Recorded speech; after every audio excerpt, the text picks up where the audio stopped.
Hey everybody, welcome to Mixing Night. I'm Ken Lewis. I will be your host for the evening. What a show I have for you guys tonight. It's going to be 2 action-packed hours of craziness. I'm going to show a bunch of DAW examples on stuff. I'm going to start the show with a sprint mix in about 3 or 4 minutes, but I want to do a quick setup first. Let's see, on the show at about 8:20, I'm going to be interviewing the legendary producer S1, Symbolyc One, probably best known for producing Power for Kanye West, which I also worked on. Thank you. Thanks to Symbolyc One. So he's going to be on the program at 8:20. I'm going to show, let's see, Dimuro Beats is going to answer a question for one lucky attendee. Dimuro Beats is a platinum producer. He got his first platinum record producing Chris Brown about a year ago. So he's right in that sweet spot, like, 2, 3, 4 years ago, he was probably right where a lot of you guys are right now. So he would be a great one to follow. Who else we got? All right, we have added somebody to the Mixing Night roster. I would like everybody to please give a warm welcome to Marcus Manderson, the Mixing Night Man of Mystery. So Marcus Manderson, the Mixing Night Man of Mystery, is going to be dropping some great free VSTs on you guys tonight. He's got a new segment where we're doing the Man of Mystery segment with Marcus, and basically Marcus goes out into the world, finds the most amazing free shit, brings it back, and feeds it directly to you in the most easy, digestible, findable way. So thank you, Mark. He'll be on the program later. Christine, the producer, friend of the show, is going to bring you Salad State Logic later on. Yes, that's Salad State Logic. Stay tuned for that. I was going to do Tech Table tonight, but one of the cameras isn't working and the other side of the tech didn't come together on the table. So maybe next week. What else do I got? I'm going to end the show with another sprint mix on Bleed by a rapper named GoaTblud. He's one of my favorites. What else do I got? Who's watching the UFC this weekend? I'm super, super excited for this fight. We got a title fight, Usman against Masvidal.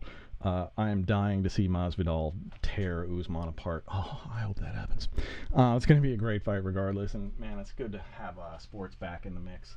Let's see, what else is going on for tonight? So that's about the rundown for the show. I'm going to be showing examples of vocal compression, some autotune stuff. I'm going to show piano dynamics and some piano reverbs. I'm going to show some what I call tilt, which is basically how you're balancing your mix to get your mix driving as loud as possible with the biggest, fattest low end and the crispest highs and all those stuff. So I'm going to show you some examples on that stuff tonight as well. So that's about the rundown. I'm going to get to my sprint mix first. I'm going to mix a song. If you can see up on screen, I have Welcome to Mixing Night. You can read that as I'm mixing. So I'm going to be mixing Sacred Circles by Lahzarus. I haven't mixed this one in quite a while, and it's really one of my favorites here. So sprint mixing is faders down to finished in 10 minutes.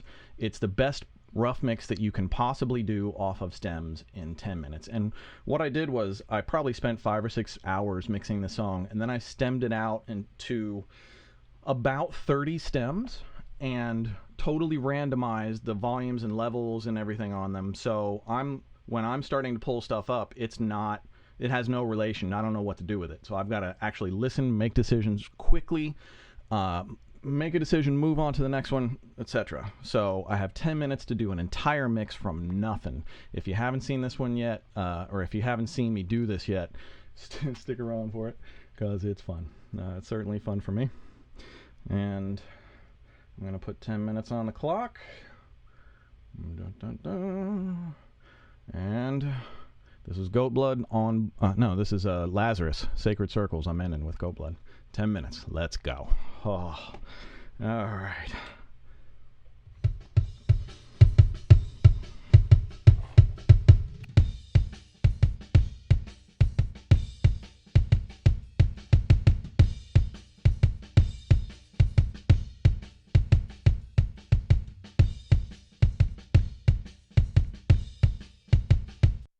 I need a little Darth Maul in my life tonight.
remarkable, impossibly impossible. There's no such thing as coincidence. Begin to track your beat of love, the path, philosophy, the counteract, connect with everything and anything I please can be real. Show me your secret. If you can find a clue, the question or the answer to the forces pushing out and in are crushing us now and again. Take all the space and time you need. You really think that it's a goal? You beat a love, the path. There's no such thing as coincidence. Begin to track your beat a love, the path, philosophy, the counteract, connect with everything and anything I please can be real. Begin to track your beat a love, the path, philosophy, the counteract, connect with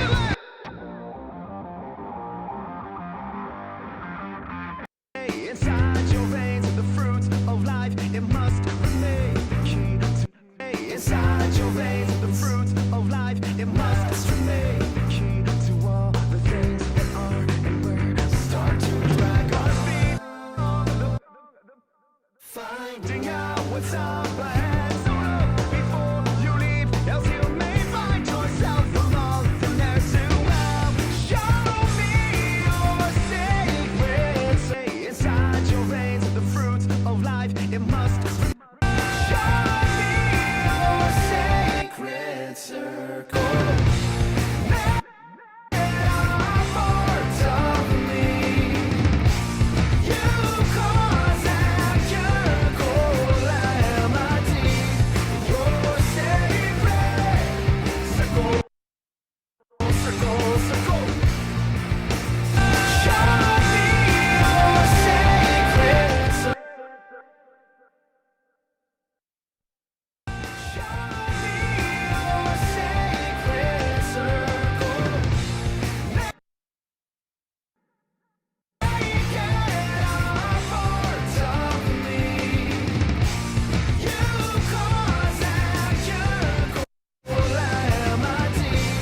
Your sacred circle, circle, circle. Show me your sacred circle. Make it our parts of me. You cause and cure. Woo! Woo! Okay. I think that was good. Let's listen to like a minute and a half of that, just through a verse and maybe into the second verse, chorus, and into the second verse, and see if that was actually listenable. I really fucking went for it. I definitely just to break down what I'm doing and what the gist of the sprint mixing is.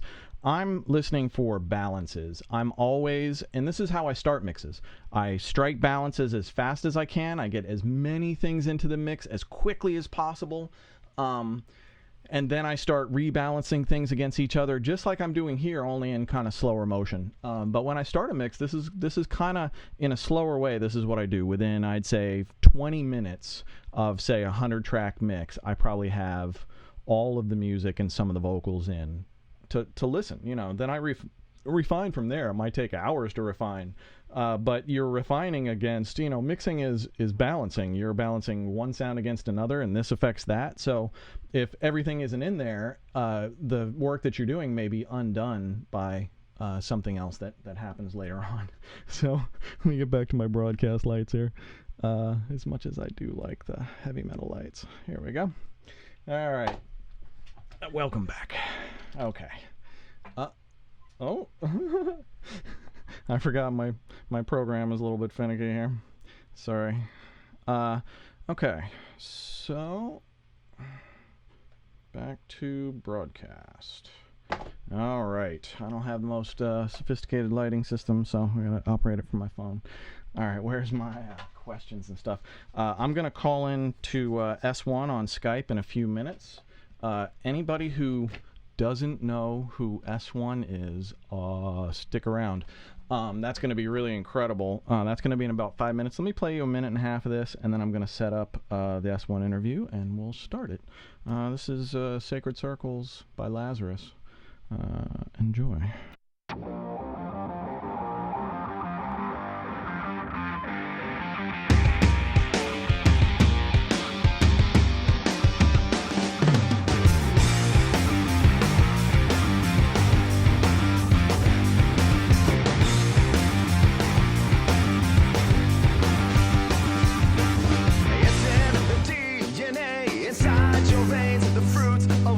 It must remain the key to all the things that are and where start to drag our feet along the path instead of finding out what's up ahead. So look before you leave, else you may find yourself along the next to help.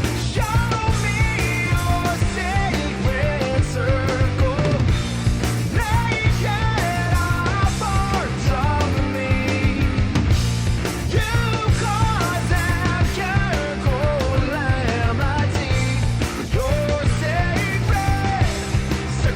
circle, circle.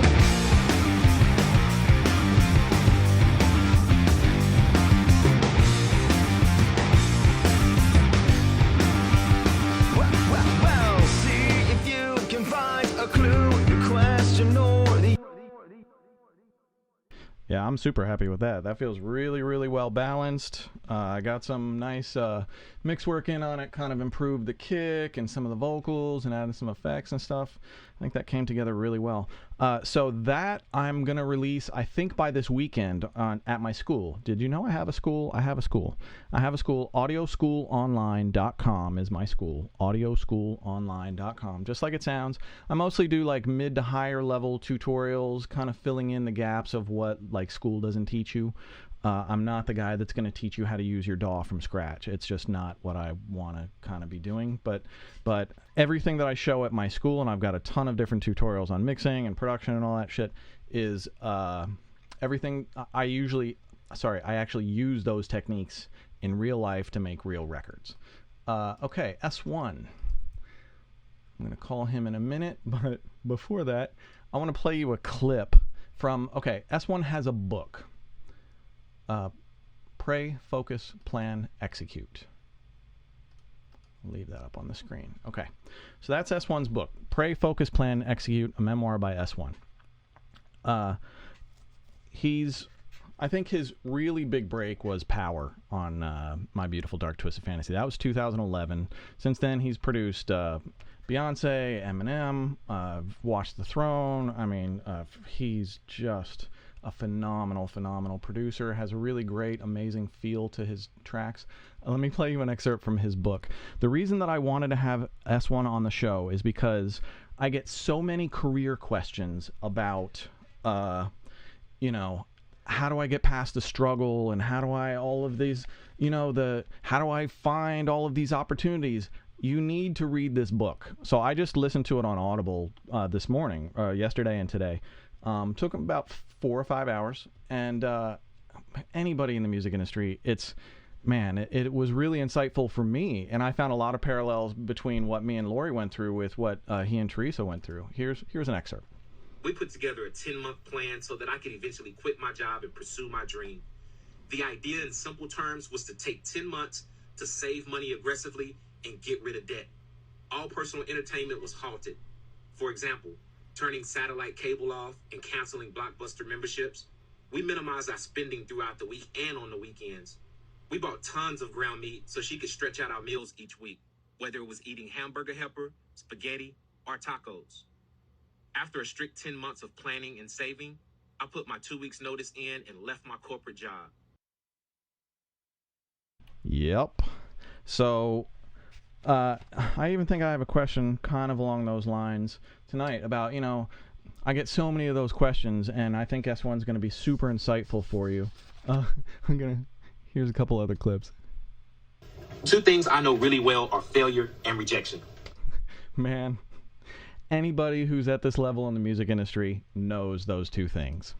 Okay, I'm going to see if I can reach S1. Oh.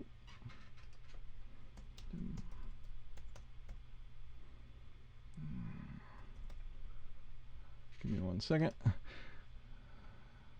Okay. Let's see if we got him.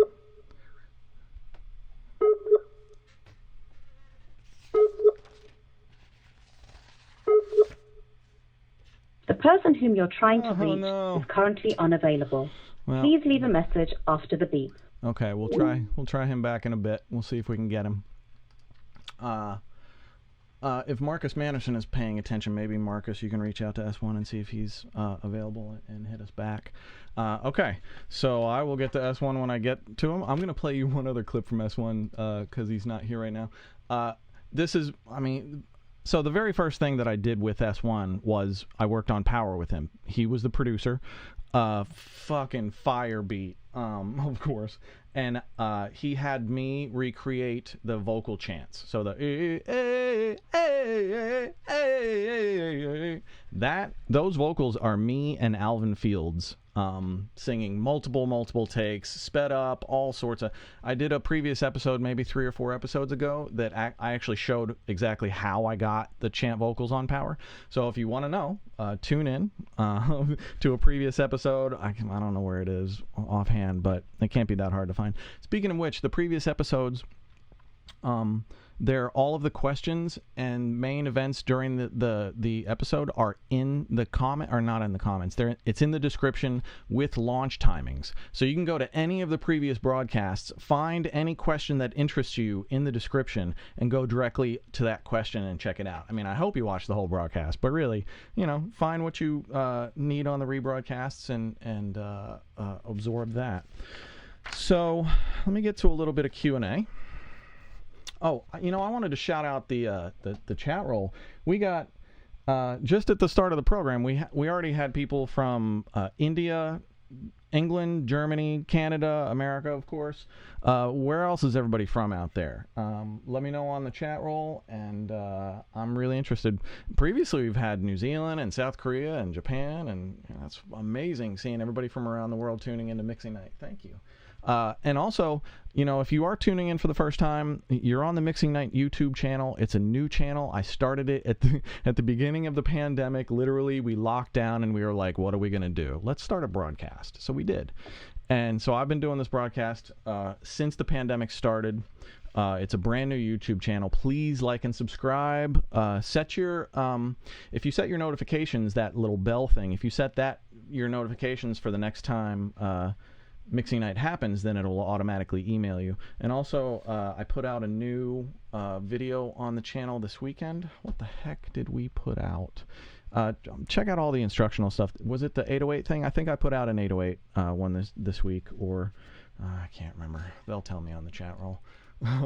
So many things going on. It's really been absolutely astoundingly crazy here. All right, I'm going to get to a little bit of Q&A. Let's see.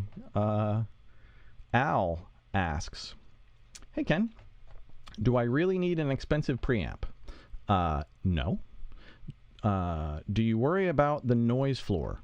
Yes. I try and make my studio as quiet as possible. In fact, the only thing that I can hear in here right now is the fan on my laptop that's broadcasting out, and usually it's not open and working when I'm in this room. So this room is super quiet. I definitely care about the noise floor. Al asks, do you mix with a limiter or do you mix into a limiter? Yes, I mix into a limiter, but not right away. I wait until all of my balances are pretty much like, okay, these aren't going to change very much. Everything's in the mix. It's coming together. That's when I add my mix bus processing. I start to add it for color, and then I fine tune and refine it as I go. Let's see. Do you need a subwoofer? Yes. Do you ever master? Yes, but I'm not a mastering engineer, and I don't like to call myself a mastering engineer. I have too much respect for the world-class guys. I'm dangerous. I master all of Scrizzly Adams stuff now, and I think that's because I just know what he wants as an artist so well that it's easy for me, even when I'm not producing or mixing his stuff, it's easy for me to know the direction of what he wants. So, but that's about the only stuff that I will do mastering on. Let's see. Ravi Bindra asks, hey Ravi, Ravi asks, hey Ken, when should we use compression and how much of it? Well, Ravi, I mean, I use a ton of compression, so, you know, I tend not to reach for plugins unless it's going to do something for me that I know what I'm after. So if I need to control the dynamic range, if it's going too loud and too soft and that it's all over the place volume-wise, then I may put a compressor across that to reduce the dynamic range. But I use compression to shape what a sound actually sounds like. So you can use compression almost as, not like an equalizer, but you can get a really radical EQ change out of only compression. All right, hopefully that answers some of it. Also, I use compression to reduce my need for automation and fader modes. All right, Young Junior asks, hey Ken, I want to become a huge star representing Minnesota. Good luck. I signed with itsilovemusic, which is an independent label that's under Sony Music The Orchard. How do I move up the ranks to get Sony to notice me and also the mainstream to notice me? Well, Young, I'll tell you this. Don't ever, as an artist, expect anybody else, even your manager, your friends, your engineer, your whoever, your producers, it's your career. You've got to get out there. You've got to meet, you've got to network, you've got to build your fan base, you've got to interact with your fans, you've got to bring them into your world. That is part of your job now. You know, your label has work and they should do things, but you shouldn't wait for your label to make you famous before you're out there every day. In fact, you probably aren't going to get a label deal unless you're out there every day building that real, genuine fan base. And after you've got that fan base is usually when it's easier to sign. Let me take something from the chat roll. Let's see. Jeff O asks, hey Ken, is 31 years old too old to continue pursuing a career in the music industry? I've been close to securing a JV pub deal, but it fell through 3 years ago and it crushed me. Dude, I've had so many pub deals fall through. It's, you know, chances are the pub deal would have crushed you if you would have signed it as well. So you probably either way, it's fine. I would, you should read S1's book because really his journey, it's incredible. He really lays out in his book his journey of how he, the most impressive thing about his journey to me was how much he had accomplished before Power, and nobody, generally speaking, had a clue who he was, and he still had a full-time day job. This is before Power. Power changed all of that. But he had done an album with S1. He had been signed to a major independent label. He had put 3 records out. He had done a lot of shit before he got the opportunity to do Power, and yet he still had a full-time job. And then his story of how he switched and kind of bet hard on himself, and his family bet hard on him, and he worked it and made it work. So yeah, read his book.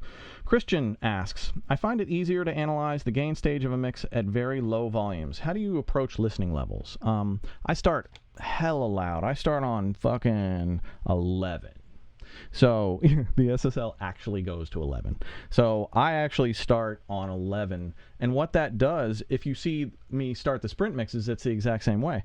And what that does is it allows me to bring the faders up to like -30 and -20 when I'm starting to balance a mix.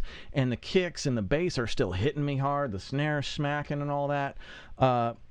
And then I can get my basic balances together, but my faders are much, much lower, which leaves a ton of headroom on the mix bus. So you don't run out of headroom on the mix bus, and as your faders kind of creep up, you can manage that much better.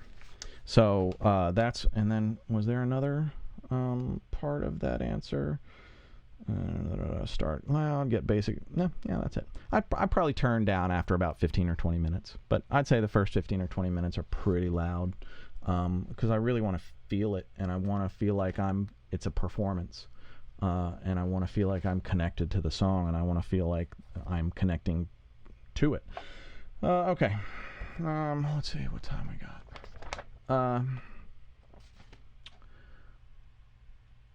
Let's see. I'm going to take something from the chat roll. Oh, so from the chat roll, Mike asks, "Hey Ken, have you been asked to be on Pensado's place? Why has there not been an episode with Ken Lewis the Jedi yet?" Well, I've been asked twice. Thank you very much, Dave Pensado. Dave has asked me twice. Many years ago was the first time that he asked me. I'm New York based, he's LA based, and I don't go out there more than a couple times a year, and every time I go to LA, it's a whirlwind trip. My plane lands, I jump in my rental, and I'm off to the studio, and it's like 7 days of that. So I never did Pensado's place. I would love to, but right now I can't really travel because of COVID, so maybe someday. Maybe I'll have Dave Pensado on my show. Now we're talking. Pensado, you got an open invite, buddy. From the chat roll, Jason asks, "Hey Ken, what is a common mistake you see business-wise when trying to work with artists or get your foot in the door?" Work with artists, I assume you mean work with major artists. Mistake? I think here's a great one. One mistake, and this is perfect for Kanye or Rihanna. This happens, those two names are synonymous with this. Everybody's like, "Oh, dude, I got the next joint for the next Rihanna album. I got the next beat for Kanye, blah, blah, blah." And it always sounds like the album that they did last. And artists like that never do the same thing twice. So if Kanye just put out Yeezus and you're giving him a beat that sounds like it belongs on Yeezus for the next album, chances are there's no way that shit is going, because he's moved on from that sound and he's going somewhere else. Rihanna is kind of the same way, but the number of times, and I've said it too, that you write a song and you're like, "Man, this is perfect for Rihanna." Okay, just realize how much that pigeonholes you, because if Rihanna doesn't cut it, and there's about a 99.999% chance she's not gonna, then you probably can't cut that song with anybody else. But, for me, I'm all for swinging for the fences. So if you think you've got a song that's Rihanna level, hey, man, go for it. In the worst case, if she rejects it, or if they just never get it back to you, have a different singer cut it in a different style and pitch it to whoever is the next best person to make that beat work. What is, it's 8:35. Okay. Let's see.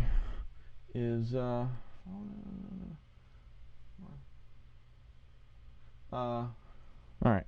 Marcus, were you able to reach S1? All right, I'm going to go on to the next. Let me show you guys some stuff. Okay, I have two questions. Nicholas De Sousa asks, these are questions, they go together, and I'm going to show them. Nicholas De Sousa asks, "Hey Ken, what are some mixing strategies for a full, thumpy, and strong low end?" And Abton asks, "How to really push the level of the mix and master?" Okay, so one of the potential answers to this question is in basic balances, in that the more sub and low frequency you have, the more RMS you're going to push into your mix. So if you have an 808 heavy mix, the 808 is going to be the main driver of the RMS. If you have a real rock heavy mix with light low end, the guitars are going to be the driver, and the vocals and things like that. So the question is, how do you balance those things together so that you have enough low end but not too much, or you have enough high end but not too much? So I'm just going to show you real quick with all right, I have Gringo. Actually, Gringo's new rap name is GoaTblud. So I'm going to finish the show tonight with a sprint mix from GoaTblud called On Bleed. Okay, back to Tilt. So I've got a GoaTblud song here called Northside. Northside, so come slide. I'm sipping on some big drink. It's fun time, shorty know. Okay. Now this How am I going to do this? Sorry, let me set this up. Boom. Here we go. Okay. Now, I'm going to bypass the Slate. It's only for meters. I know the Slate meters. This is how I set my RMS, so I just trust them. But see this foundation knob over here on the brain? This is a UAD BrainWorks Master Desk. Really cool. The foundation is basically a tilt knob. You go left and it's brighter. You go right and it's bassier. And so you can envision, if you go right, you're basically turning up your 808s and turning down your hi-hats. And if you go left, you're basically turning up your hi-hats and turning down your 808s. And what I want you to be mindful of is what the RMS is on the Slate meter, because it's going to be much heavier and more driving and move less when it's when the foundation is to the right than to the left. Let's give it a listen and I'll show you what I'm talking about. On side, so come slide. I'm sipping on some big drink. It's fun time. Shorty know I like them slim thick.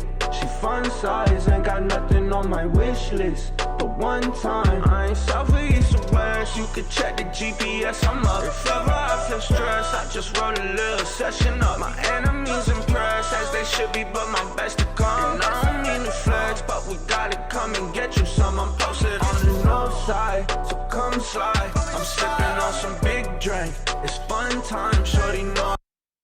Okay, so my hope is that from that you can extrapolate what would happen if in your mix you pushed up your 808 or pulled back your 808, pushed up your hats, pulled back your hats, cranked up the high frequency, etc. And so this basically shows you the more 808 you have, the more RMS you're pushing. So it's always this balance between how big and fat and heavy you want the low end to be and how present you want the mix to be. And so in a perfect way to usually hear this is if you usually on pop radio. If on pop radio you hear a song like a Post Malone song or something, a super heavy 808 driving the song, and then immediately following that you have a more guitar driven, less 808y song, that song that follows it is going to sound a lot louder perceptually. It just is what it is. It's not right or wrong, it just is what it is. And stylistically you kind of have to know that. Like urban, it's not going to be quite as present as pop or rock, but it's going to be more bass heavy. So, it kind of goes towards knowing your genre targets that you're working in as well.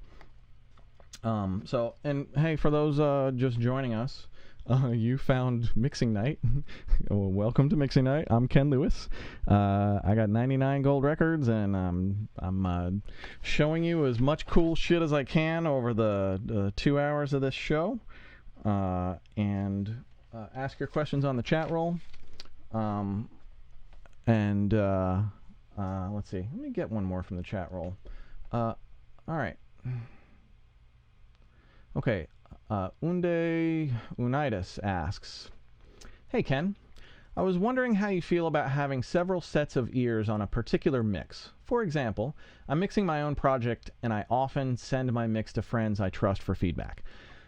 Especially if you're mixing your own project, that's really tough. I find it as a professional mixer much easier to mix other people's projects than to mix my own productions. Actually, now it's easy, but that was a big struggle as a younger producer to be able to mix my own productions at the same quality as I could mix others, because you kind of lose perspective, and it's kind of a hard thing. But I also kind of mix as I go when I produce, so it's always sounding pretty good. So sometimes there's just not much really left to do. Okay. All right. Not yet. Okay, back to questions. Where am I at?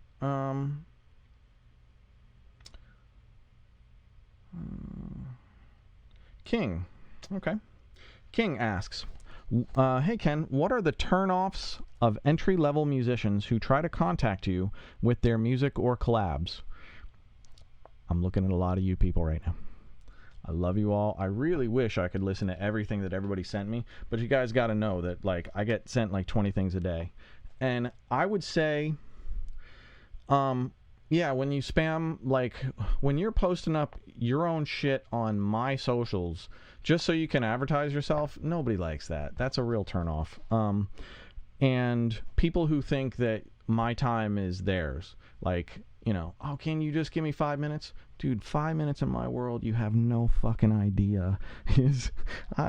We were prepping for this show right up until moments before we went on, and I mean, there isn't free time in my world. So, okay, moving on. I don't want to be negative about that shit. But I would say if you're trying to get to people, just be respectful. Actually, I put together a whole PDF on this thing. I don't know where it is. But I put together kind of a roadmap that will, if you follow it, will help a lot of you guys be able to reach the people that you're trying to reach. Okay. Ariel asks, how do you get your demos to not sound muddy when export? Ah, crap. Ariel, I tried to show this. How do you get your demos to not sound muddy when exported? What can I do in the mixing process to fix this and make it sound more professional? I may show this on my next broadcast in 2 weeks, but I couldn't get it together for this one.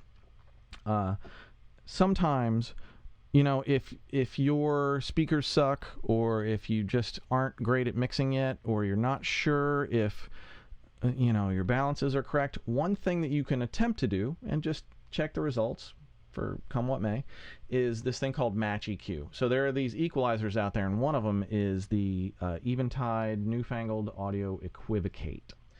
And Match EQ basically analyzes one thing, so you can feed it, say, a chorus from a song that you're using for a reference, and it analyzes the shape of that overall complete EQ curve, and then it applies, and then it analyzes the shape of your EQ curve, and then it makes all those adjustments to make it. So sometimes if you don't know your room well, but you think you're going for a certain sound with a certain specific radio song or your favorite artist, sometimes if you match EQ your mix to theirs when you're getting close to the end, it tightens up certain loose things about your mix. I don't do this shit because my room sounds good, and I know what my speakers are telling me. But if you don't have a sub, or you know, if you're struggling with the way your room sounds, this is one of those ways that you can get past having a shitty room. Another way is a great pair of headphones. These are Audis. I also, my great budget headphones are Audio-Technica MTH 50s, the ones with the cable attached. These are like 125, 150 on eBay if you can find them, and they carry really great low end for the money. And then the Audis are like the best. These are like strap-in speakers to your head, and they carry better 808s than any other headphones I've ever heard. I can mix very accurately only using the Audis, which is really great. Okay, that was Tilt. All right, what is next on The Price is Right? From the chat roll, Mixtape Beat King asks, hey Ken, do you ever use Master Assistant from Ozone, then push it through Slate FGX?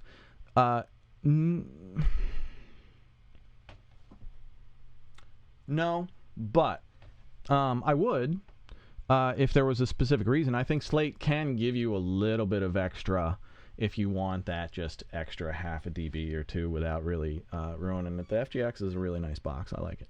And I used to use it for years, but the one that's replaced it ever so slightly for me is the FabFilter Pro L2. So sometimes I will, after Master Assistant on Ozone, use the Pro L2 just to make up gain. Usually I only use the Master Assistant if I'm rough mixing. But sometimes I find on a full mix, it's a great starting place. You're never quite sure what it's going to give you, so I'll try Master Assistant and I'll just give it a listen. I'll be like, yes, no, maybe, but that'll be like late, and that'll be one of the last things that I do. Let's see. All right, I am going to go to Marcus Manderson, Mixing Night Man of Mystery. For those who were not on the broadcast previously, I would like to welcome a new member to the Mixing Night broadcast show, Marcus Manderson, Mixing Night Man of Mystery. He is going out and finding all of the best deals for you. and bringing them back here. And each episode, I don't know if we'll do it every time, but every time Marcus is on, he's gonna be dropping some amazing free stuff for you guys for you guys to really check out. So awesome having him aboard. He's just a wealth of knowledge and information. And here is Marcus Manderson with a list of free VSTs.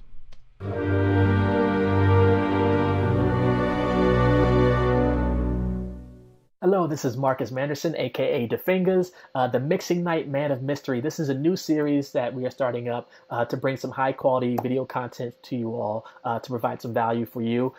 In the first segment of these series, I wanted to share some free plugin bundles that you can look into getting for your productions, for mixing. So here we go. I'm going to start with Blue Cat audio. So if you go to bluecataudio.com, look for the Blue Cat's freeware plugins pack.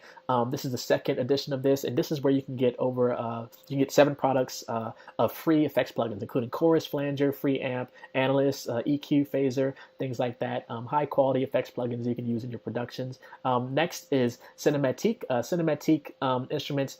They have a series called Clang of high quality sound design instruments that you can use in your productions and mixing. So definitely check out Clang. They also have some others here, harmonics, some glockenspiel, some drone instruments, things like that. So definitely check them out. Next, Embertone has a lot of free instruments here where you can use them in your productions. Ancient Voices, Ivory Wind, I believe is a flute type sound. Arcane, that one's really interesting. I won't tell you what it is, but definitely check it out. Definitely check all these out for some high quality sounds that you can use in your production and mixing.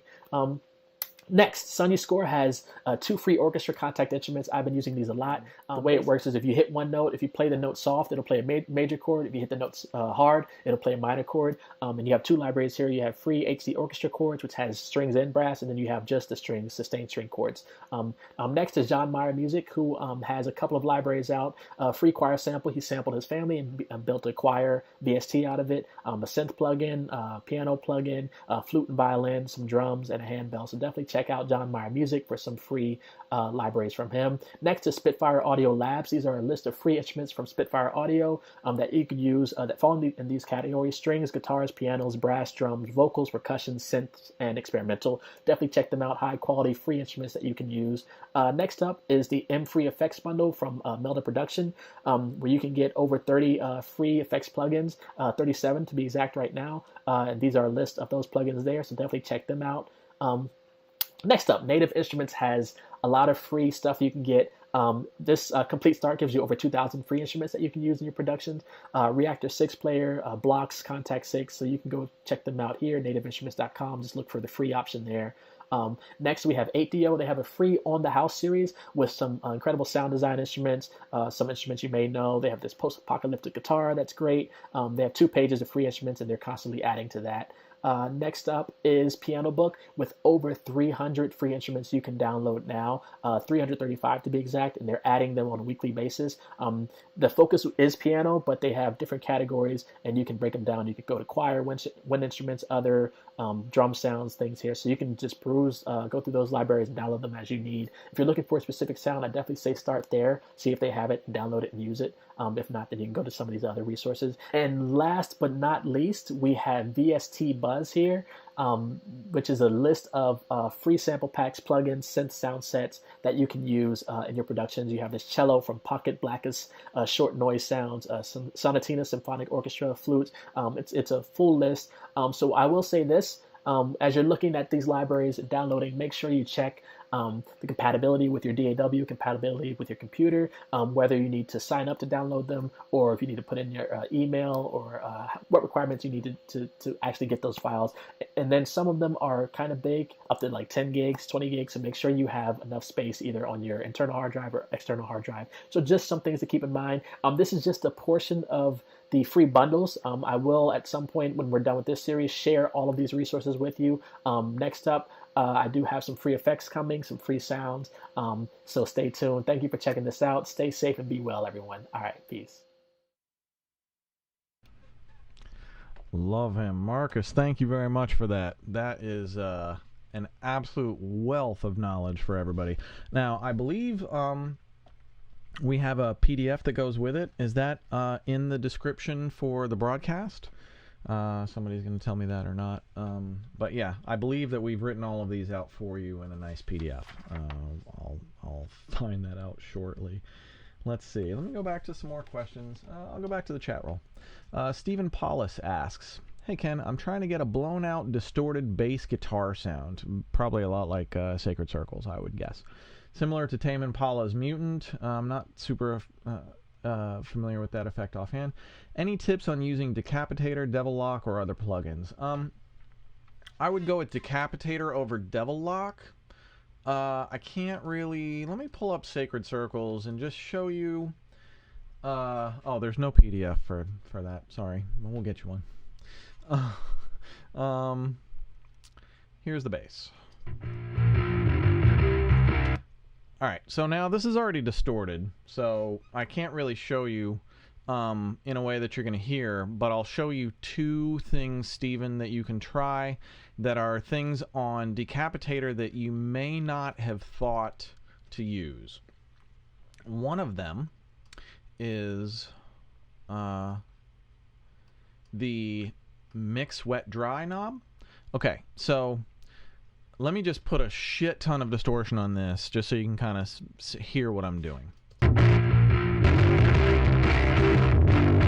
Alright, so if this was a clean bass, I'd probably hit the Punisher, drive it, get it really nice and distorted, get it a little bit fuzzy, and then the key is to dial back on the wet-dry balance of the mix so that you get some of that clean that's really pure and powerful and driving it forward, but you get some of the ratchet shit too.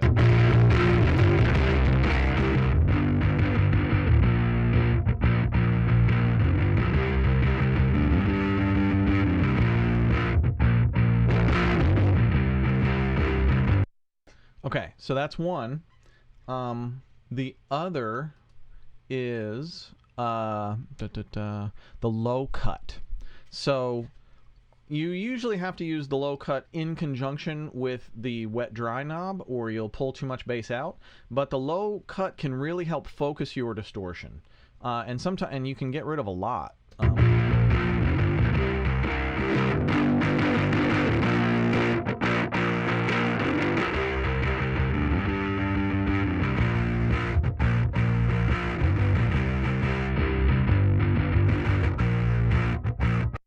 So even with that low cut, I'm only low cutting the distortion aspect. So in the wet dry balance, the dry isn't being low cut. All of that fatness from the source bass is coming through. Okay, so hopefully did that answer your question, Stephen? Let's see. All right. Seon asks, "Hey Ken, what's your take on samples? Would you sample your instruments in VSTs, and if so, any tips?" No, I don't really sample my what we do is, because we create so much that doesn't get used on any project that we produce, inevitably we have our own library of custom-made sounds that we've built up over years and years and years, and we'll go back to the well on that constantly, and we're always adding interesting new things to it. Could be loops or sounds or one shots or signature sounds, or could be anything, who knows. But I don't really sample my VSTs and stuff like that. There's just so many sounds out there. I'm all about the fastest way to find the result. So building things when I can just scroll through presets seems like a long process to me. Okay. Oh, maybe I can show this auto-tune thing. Karen Deep asks, "Hey Ken, how do I get my auto-tune to sound professional?" Okay.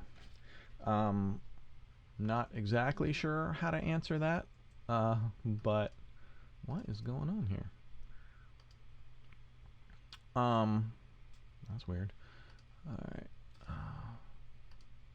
Where's my auto-tune? Auto-tune. Okay. And I go back to the... How do I get my auto-tune to sound professional? Okay, Karen Deep. Let me show you. First, you need to identify the key of the song. If you don't understand what musical keys are, then I can't teach you that in the course of a broadcast, but get yourself a tiny piano on your phone. That's all it is. And as soon as the music starts playing, I start looking for what the key of the song is. It's going to be a series of 8 notes, major or minor scale. And then once I have the key, I put that information into autotune.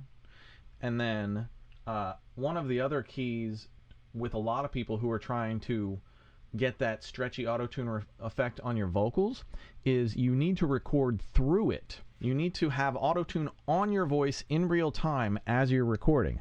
The problem with that is if you have a slower system or if you have an interface with a lot of latency, then the latency on the live vocal chain is going to be too much and you won't be able to use autotune live. But there is a plugin called Autotune Live that solves that problem, so you can get that. You can also go into preferences and use low latency mode. That helps.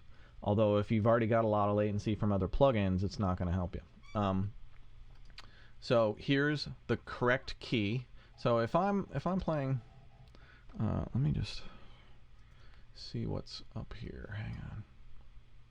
Got a really big beat. I'm moving real slow like I'm sipping Pimp C. The game finna text, but the party all free. I ain't tryna play chess, I just wanna smoke weed. Got a gang like yeah, run towards stacks. Talk big shit, cause we got it like that. Lost 2 licks, but they came right back. When the game get me good, get the game right back. Can't fall like that, cause the game ain't talk like that. We ain't finna go like that, let it grow right back. You don't run a show like that. Dick's been cutting down trees and I've been E in major really is all the I key. shoot threes. I ain't jumping on shit if nobody say please. And a 40 I sip, got a really I'm big gonna set beat. E I'm major. moving real slow like I'm sipping Pimp C. The game finna text, but the party all... I'm gonna set this to what the voice sounds like. Soprano would be a girl or a guy with a high voice. Alto tenor is anybody generally in this guy's range. Low male is like, Rick Ross. And then if you're trying to auto-tune like 808s or cellos or something like that, you can fairly accurately tune a cello with auto-tune sometimes. Set it to instrument or bass instrument. So the detector definitely matters. Retune speed. I typically keep my retune speed, if I don't want to hear the artifacts, I usually keep it between 20 and 40. Typically between 25 and 35 is my sweet spot for me personally.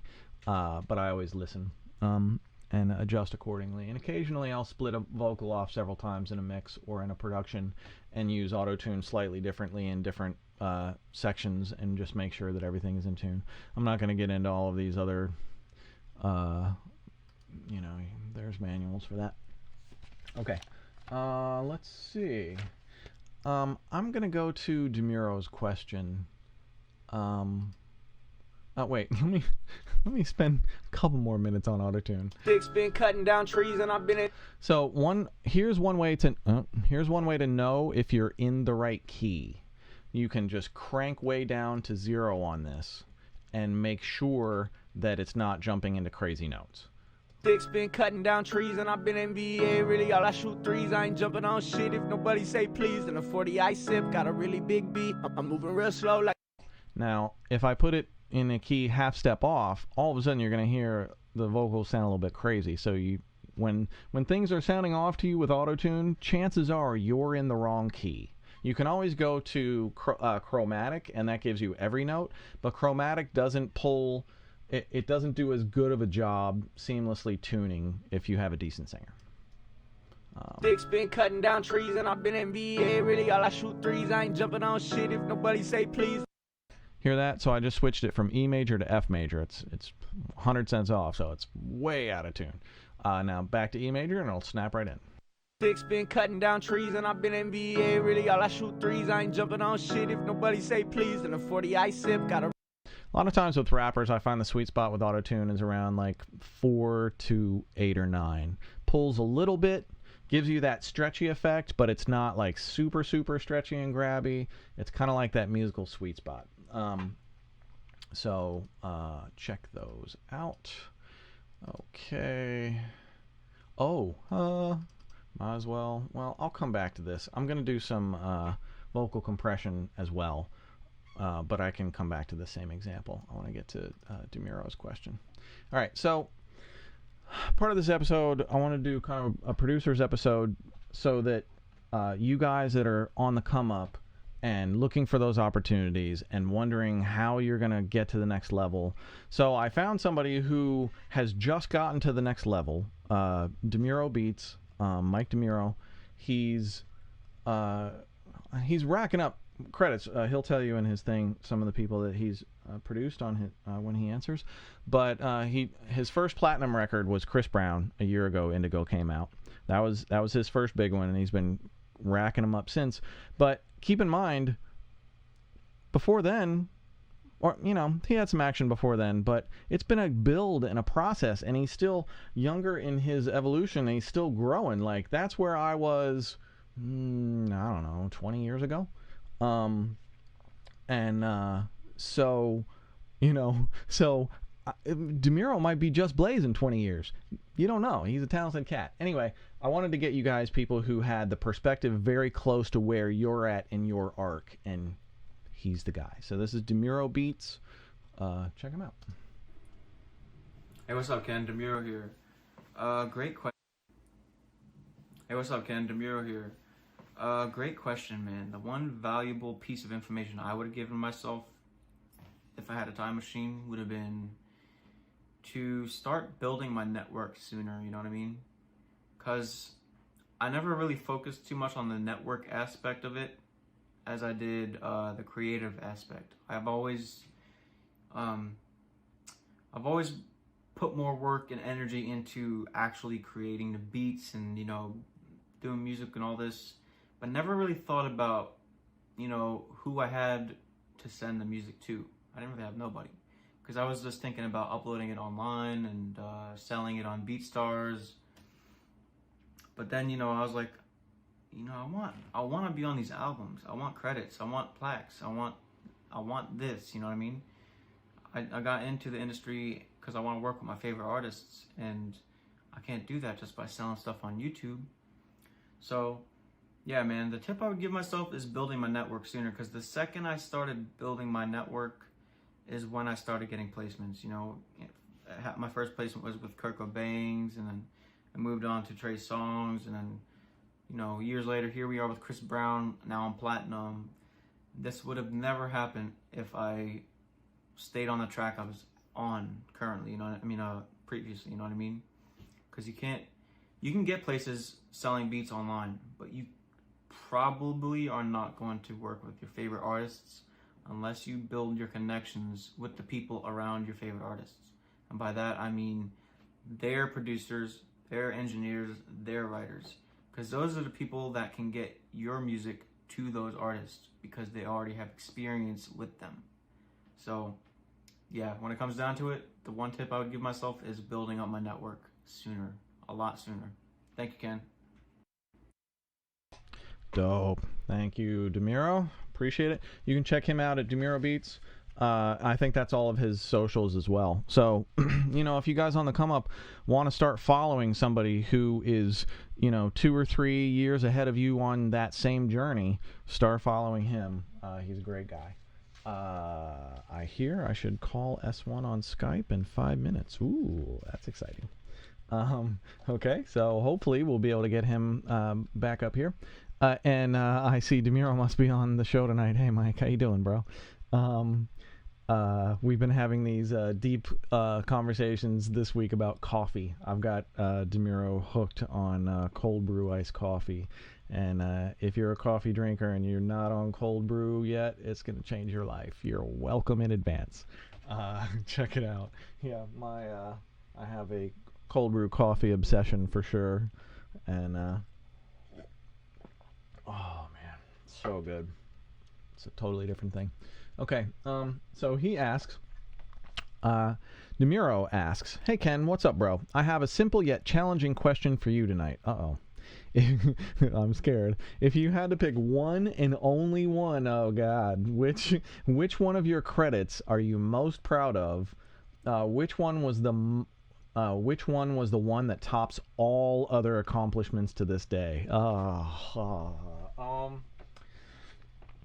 I think probably the horn section on All of the Lights. All of the Lights in general, but because I also sang on it. But I basically produced the entire live horn section in this room and that one over there with my good friend Danny Flam from New York Brass, and I think Tony Garuso played some of the high trumpet notes as well. But it was mostly Danny Flam playing all the parts, me recording and producing and putting it all together. That was 2 completely insane days. So I would say the horn section on all of the lights. But the funny irony of that is I got my name into the video of all of the lights because I sang on it, not because... Here we go. No, not that. Can't find it. Anyway, I got my name in the video on all the lights because I was one of the singers on the oh whoa whoa whoa whoa whoa whoa whoa whoa. Me and Alvin started that chant in the studio one night with Kanye down at... We were at... what the heck is that guy? Germano's. Germano has Troy Germano has an awesome studio in New York City. 2 rooms. We were down there working. That was actually the night that I introduced Kanye to Claude Kelly as well. Claude Kelly is a famous songwriter, incredibly talented. Claude Kelly was mentored by Alvin Fields. Alvin Fields' story, somebody should write a book on him. That dude's story is just mind-blowing. And such a cool and talented guy. Let's go to ear training. All right. Hopefully you downloaded the ear training sheet off of the registration page. But if not, just make yourself 10 answers. Get your pencil ready or whatever. So this is going to be kind of unique ear training. Oh shit. Do I get S1 now? All right. They're telling me to give S1 a call. So I'm going to come back to ear training after I give S1 a ring and see if I can get him.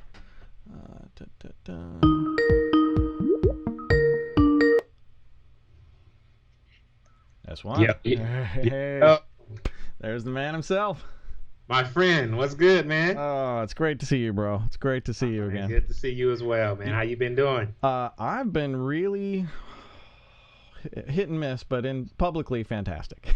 Okay, So, I'm the same, so I'm glad to hear you say that. you know from reading your book, we have gone through many of the same trials and tribulations, and it felt good to have to know that other people have kind of walked the same path. And yes, bro, like that's really one of the things that got me through, like even prior to having a little bit of success in this music industry. Like that was always the one thing that gave me hope, is knowing that every person that I looked up to and admired and was doing what I was doing, like they always had the same things to get to where they was trying to get. They always went through the same things, the same trials, tribulations, setbacks.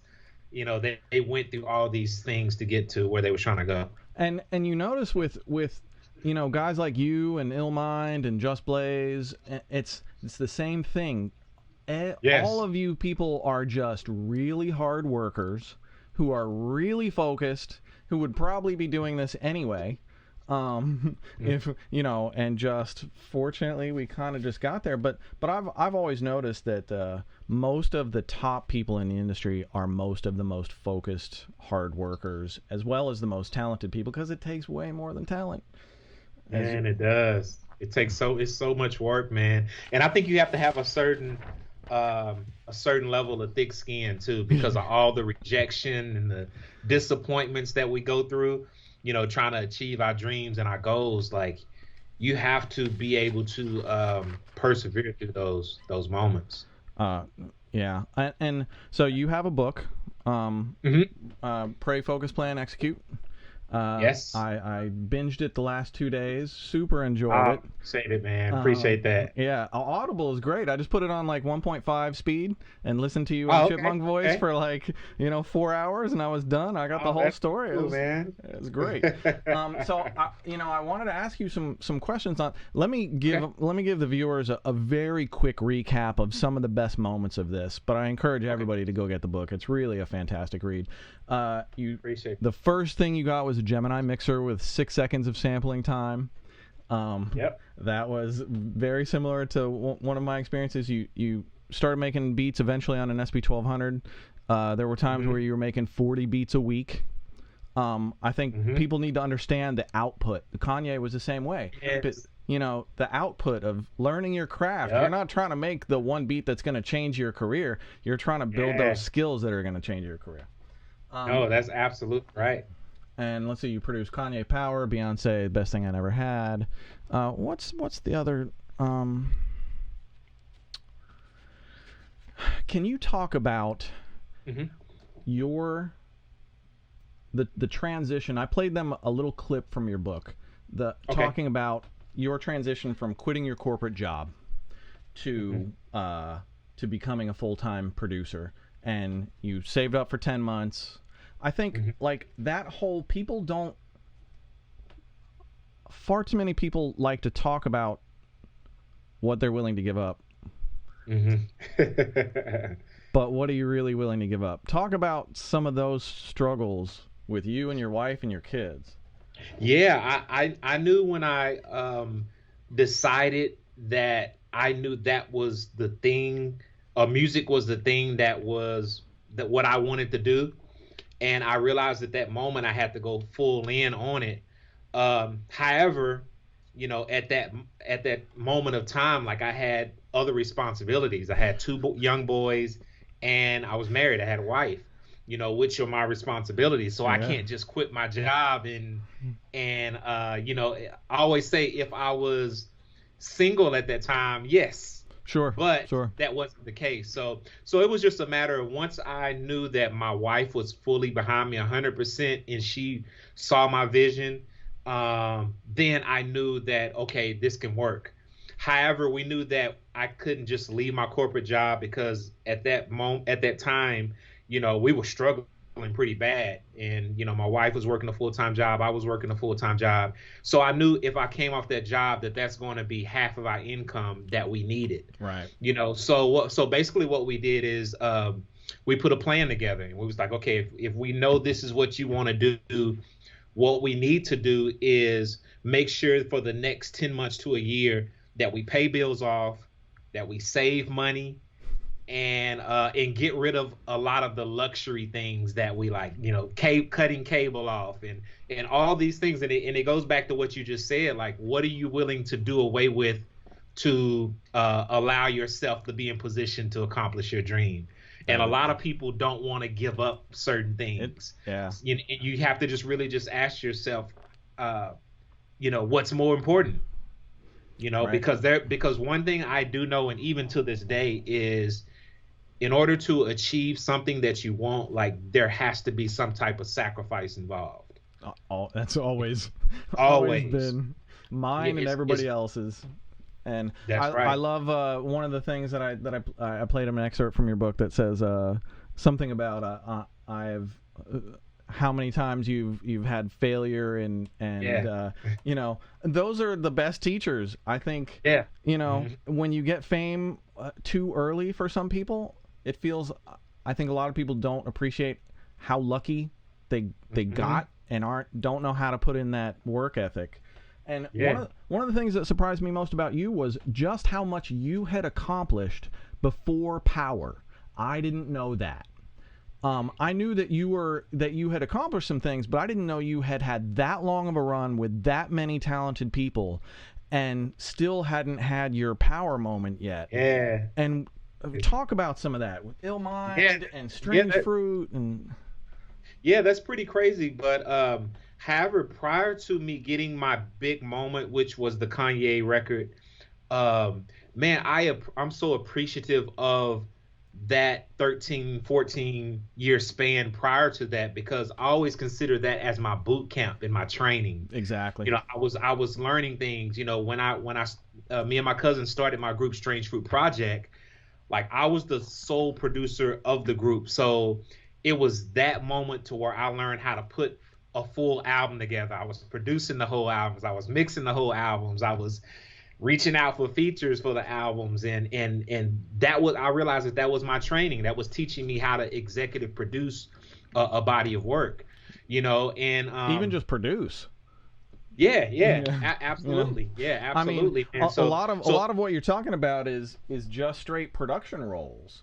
And but if you don't go through all of those and you get that big opportunity, you won't know. Right. I feel like the same way about my kind of production career is you had to go through all of these things to be ready to create that power moment. And you know, that was just preparing me for that moment. And so I always say, if I would have had that big moment sooner, like I may have been able to handle it and maintain it, and to be able to multiply it to even, you know, to where I am today. That longevity, having that longevity, you know, that was very crucial to me, having longevity. One of the things that I loved was, after Power, you didn't get lazy. You doubled down. You seized that opportunity, and you made like 10 times of the most of it.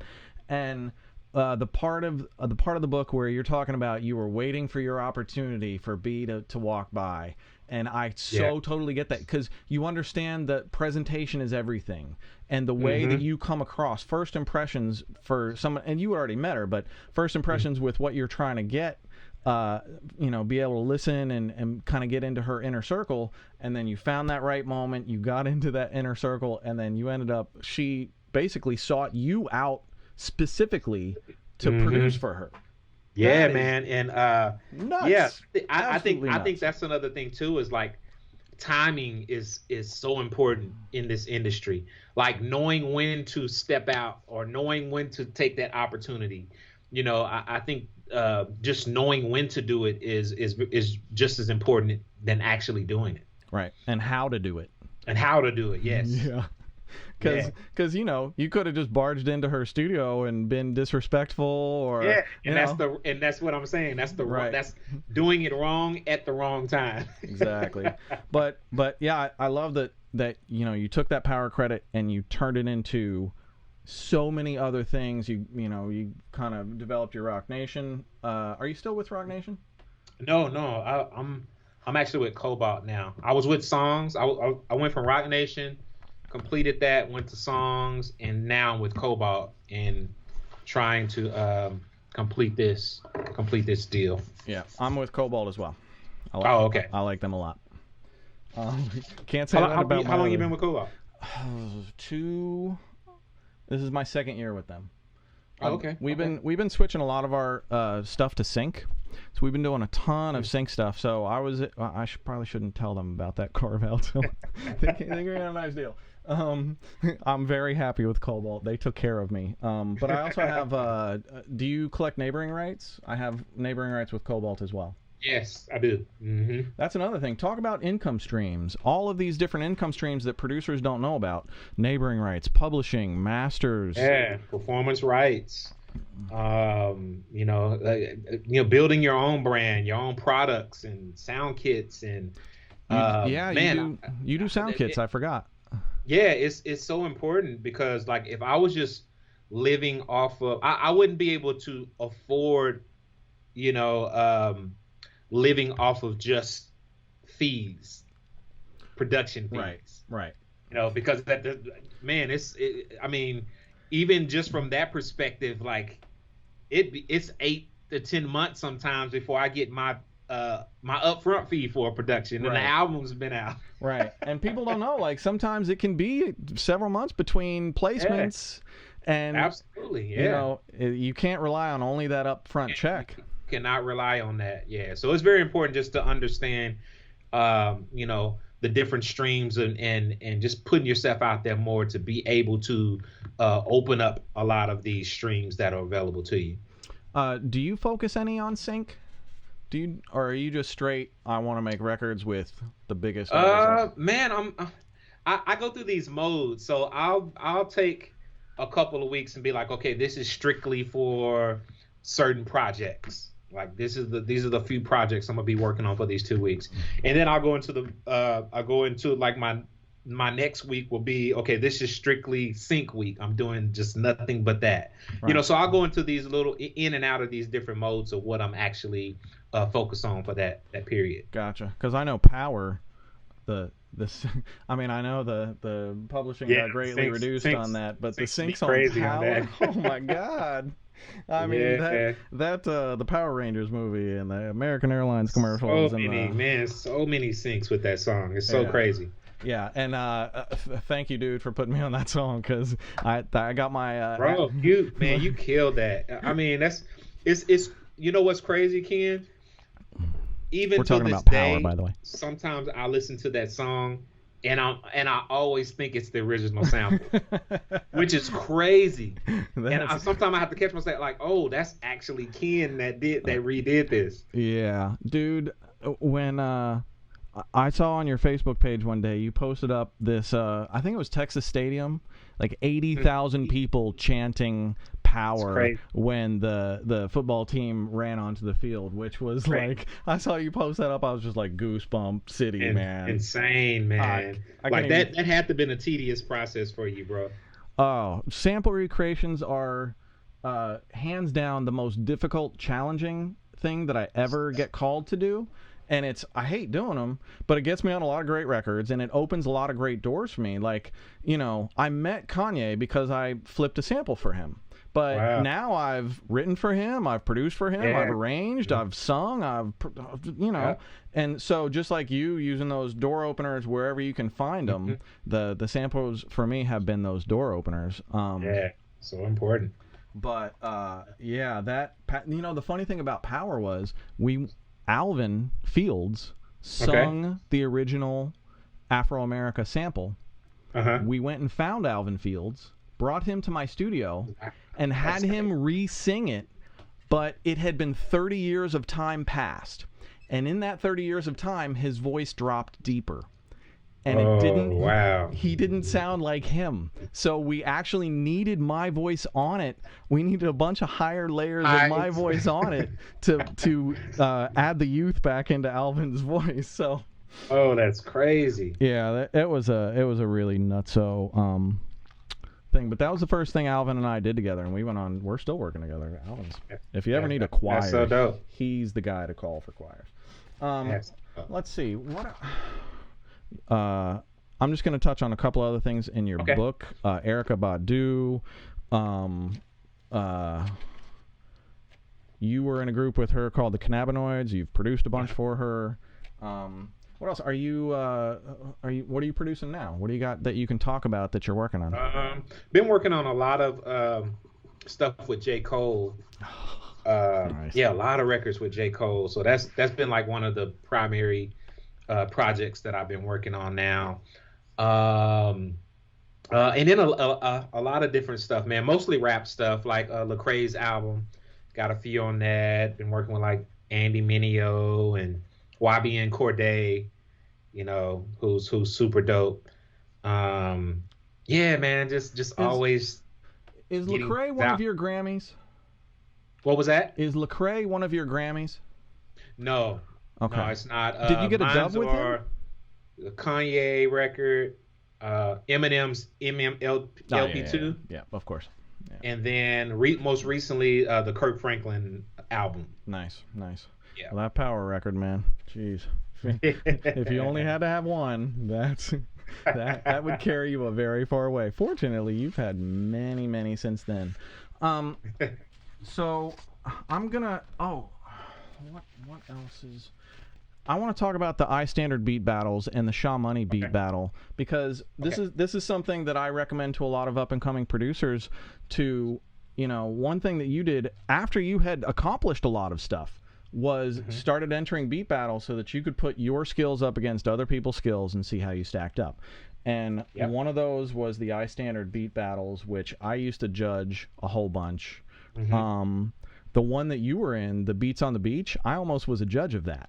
Oh wow! So yeah, that's crazy. Yeah, Don was telling me about it early, and then for whatever reason, it ended up panning out. I didn't go down, but yeah, the fact that you entered a lot of these producer beat battles and didn't win, but still used the networking opportunity to further advance what you did, grow your connections, and then did those connections lead to anything after those battles?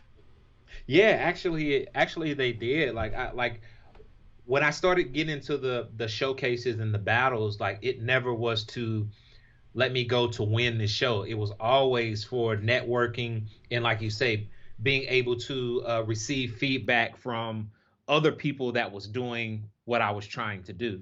Right. You know, and I think that's so important because most times we're just in these four walls by ourselves, and we may think stuff is good. Our significant other may, or our parents or whatever, and our siblings may think is good, but until we put it in and test it in the real world, we never really know what we're gauging it against until we put it in that atmosphere. You know, so I felt that was so important to be able to receive feedback, and then the feedback I was getting was great. So it gave me, allowed me to, or let me know that I was on the right page, going in the right direction, and I was on the right page. Yeah, so that's one of the main things. And then and then going back to that, the relationships was super important. You know, I was able to build some key relationships with some people. And the way that translated is things didn't happen right then and there when I created those, or when I made those relationships. Right. It was always down the line because I made sure that I nurtured those relationships and build those relationships. It's something that you have to build, you know. So when things popped off for either the person that I made the relationship with or myself, it was easy for us to involve each other in what we were doing. And that's what happened a lot. Like at that time, a lot of people were just interns at companies, you know. So you look at the next 3, 4, 5 years, they become an A&R or an executive at these companies, and I still have a relationship with them. They could easily bring me in on situations. That's a really good point that a lot of people probably don't think about. You know, there's probably scouts at those shows looking for, you know, and for me, I've always loved when iStandard asks me to judge, because it's my own gut check of how I'm stacking up against the next wave of super talented producers who's coming up. And for me, it's always like that, oh shit, okay, all right, I get back in the lab. You know, it gives me that fire back, and it's like, all right, these guys are throwing down. I can still throw down too. You know, that's so true, because one thing that I always noticed at those competitions was that I wasn't as good as I thought I was, and there was always somebody better. You know, but I needed that to push me, right? You know, because it's easy to become comfortable with where we're at, you know. So you have to have someone that sets a new level for you to push for, and that's what those competitions were doing. That's a really good point. And you know, I think sometimes you make a beat that's really hot, and you want it's so good, you love it so much because you create it and it's the best thing you've ever done, and then somebody else comes along and hits play, and you're like, oh shit, I need work. You know, that'll tell you where you stack up, you know, and what your chances are. There was something else that I want. Oh, you know, I wanted to the last time that we saw each other in the flesh was the Beast of the Beats finals in New York City. That Joel Sick With It Garcia won. And he's amazing. Big ups.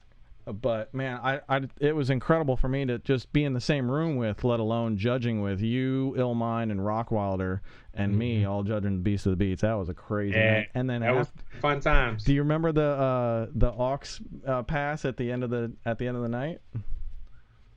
I don't. Oh. So here's me. I mean, I'm a hip hop producer, but I'm not like a beat maker like you guys. And everybody's playing their hip hop beats and shit. And I played Scrizzly Adams' Me and You, which is like sets up this real. You think you're gonna listen to a country song, first 15 seconds, and then it just this massive wall of sound, and the whole place is like the setup. Everybody's looking at me like, who is that cracker. What the heck is this guy going to play? And then my shit roared out, and I was like, okay, I can hang with the S1 and Illmind and Rockweiler. I belong up here. But it's crazy.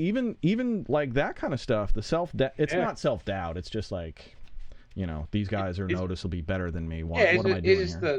It's just not knowing.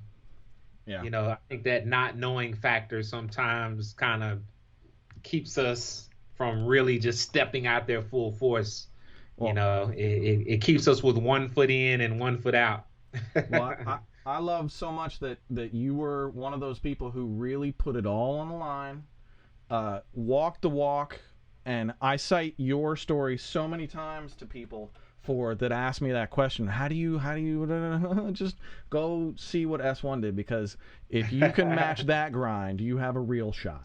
So I appreciate you being on the broadcast, dude. Obviously, I'm a huge fan as well as a friend.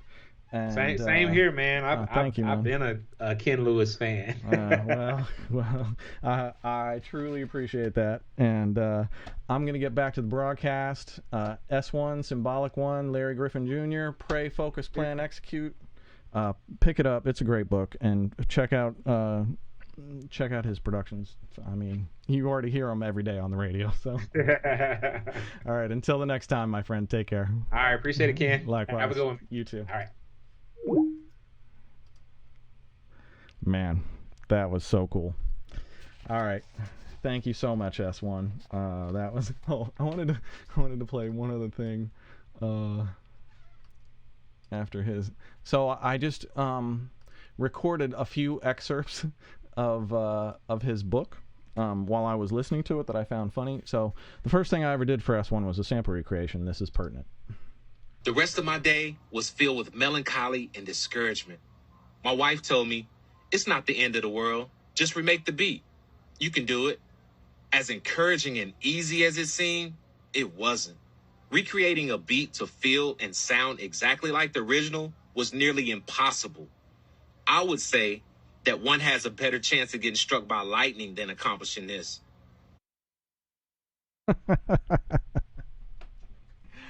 Oh, well, maybe I've been struck by lightning a few times. That's how I got this way. Oh. All right, I am going to go to Christine, the producer. Christine has a new series that we're starting called Solid State Logic. So I will turn it over to Christine. She's going to drop some fun facts on you. There we go. This is Solid State Logic, Time and Space Edition, and I'm your host, Christine the producer. Did you know that if you produced a sound at 11,000 decibels, you would create a black hole that would devour this entire galaxy?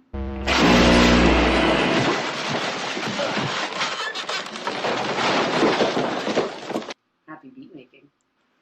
The blue whale produces the loudest sound on Earth at 188 decibels. That's only 912 decibels from creating a black hole.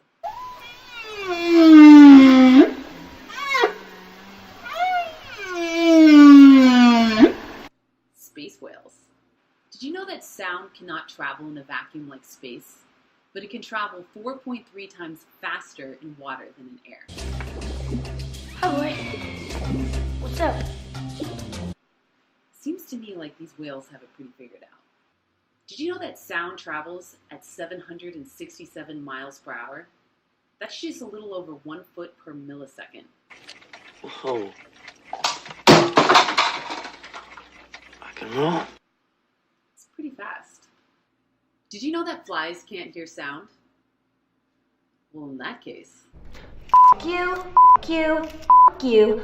You're cool. F*** you. I'm out. This has been Solid State Logic. And I'm Christine, the producer. Eat your greens. Oh, Kern. Christine, the producer, thank you very much. Solid State Logic. We're going to be trying to drop some more gems on you in the coming episodes. What else do I have on this episode? Is everybody wearing masks when you go out? For God's sakes, please, just do the easy, smart thing. Wear the mask. It really, swear to God, it helps. Mask up, glove up, Purell, all that shit. 2 more of my friends this week were diagnosed with COVID-19, which brings my total people that I know personally with COVID or who have had it to almost 30 now, with 1 death and 3 or 4 ventilators. Shit is really serious. You don't want it. Please do everything that you can to not get it. All right, shout out to the chat roll. Earlier in the broadcast, we had India, England, Germany, Canada representing. Who else is out there tonight? Who else we got? Do we got the New Zealand guys out on this broadcast? Let's find out. Okay, let's go to some ear training. All right. This is going to be a little bit different ear training. Make yourself a list, a box of 10 examples, and I'm just going to have you write down what you're hearing. So the first example is going to have 1 melodic instrument and drums. Tell me what the melodic instrument is. And bonus, tell me which drums are being hit. Don't worry about the little vocals and squeaks in the background. Just the main melodic instrument and the drums.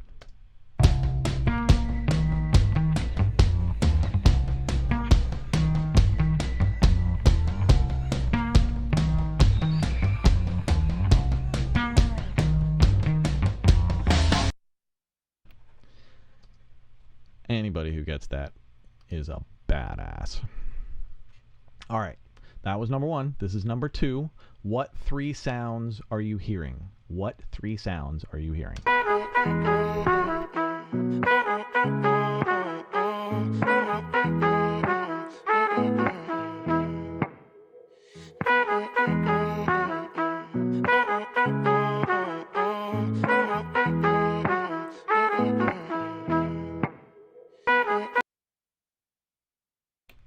Okay, number 3. Back to the question that Dimuro asked me about my favorite work, all of the lights. So I arranged all of the horns, recorded them, produced them in the studio. This is the beginning of all of the lights. What 2 types of horns play the intro for all of the lights? All of the lights.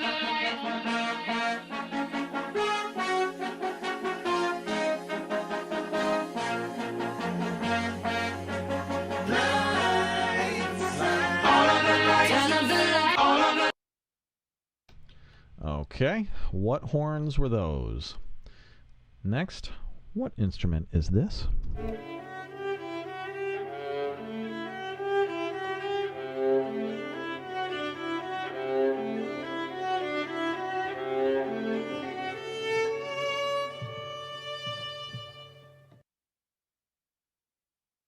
Let's talk for a moment about why this shit is important. So, that last string that played, I'll be impressed with anybody who gets that correct.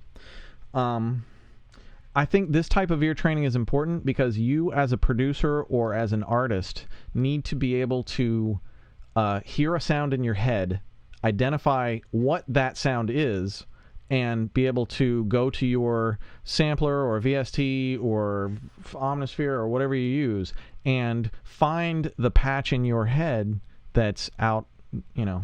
I think I'm making sense. Okay, so that was 4. This is 5. There's going to be 2 instruments. What are the 2 instruments?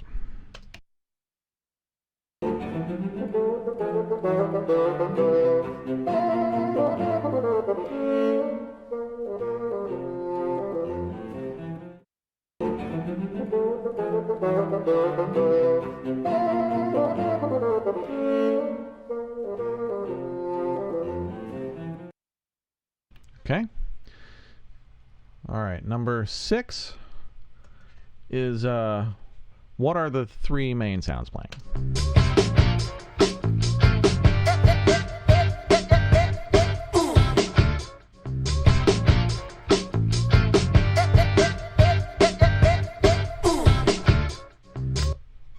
All right. Number 7. 7 is 4 instruments. What are the 4 instruments?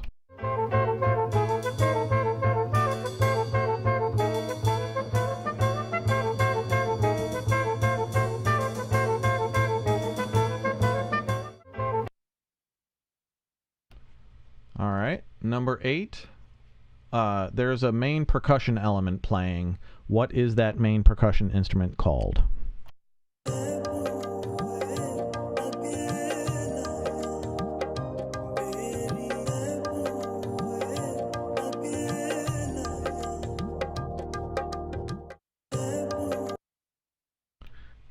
Okay, number 9.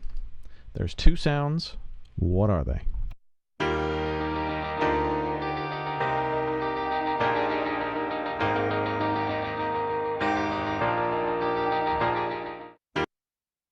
And number 10, what is the lead instrument?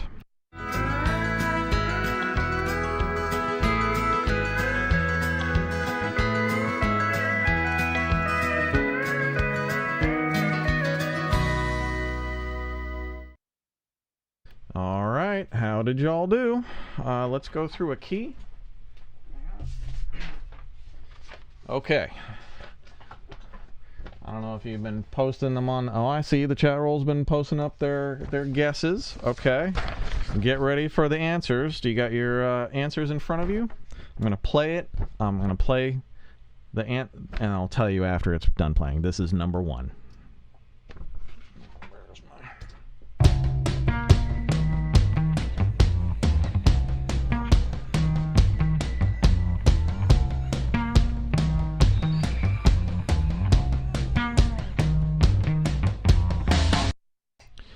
That is a cello and drums.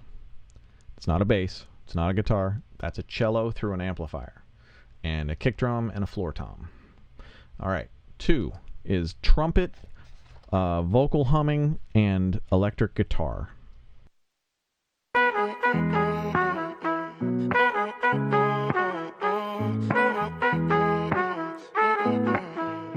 Trumpet, vocal, guitar.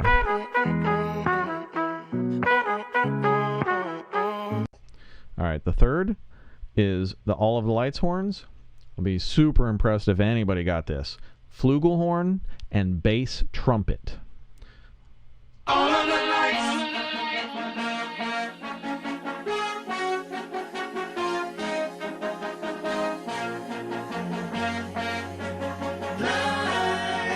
Okay, so if you don't know what a flugelhorn is like a slightly bigger trumpet that's a little bit like darker and more warm, melancholy, a little bit. So if you want kind of a softer trumpet, a flugelhorn is usually what you reach for. Okay, number 5 is a viola. A viola is like a big violin. If you see something that looks like a slightly oversized violin that they're playing on just like a violin, that's called a viola. And it's got a little bit deeper, warmer, richer tone. It can go much deeper in scale, can't go quite as high as a violin. Sorry.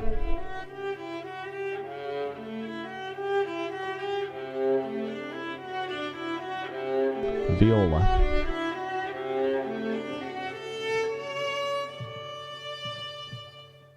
Can still get up there, but not into those violin ranges. Okay, what number 5? What 2 sounds? Number 5 is bassoon and cello. Bassoon and cello.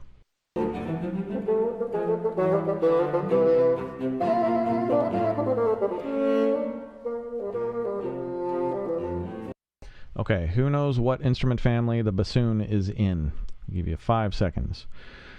The bassoon is in the woodwinds family. There you go. All right, number 6 is obviously Bruno Mars, Locked Out of Heaven. We got drums, bass, and guitar, and 2 different vocal chops.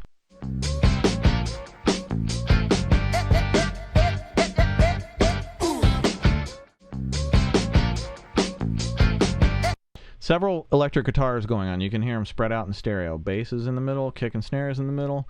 Got some hi-hat going on. Okay, the number 7, 4 instruments. We have alto sax, drum kit, upright bass, and piano. But that main weird instrument is alto sax.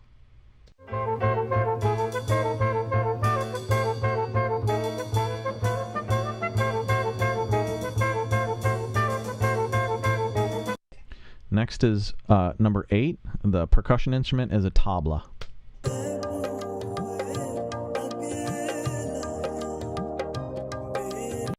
Number 9 is piano and electric guitar.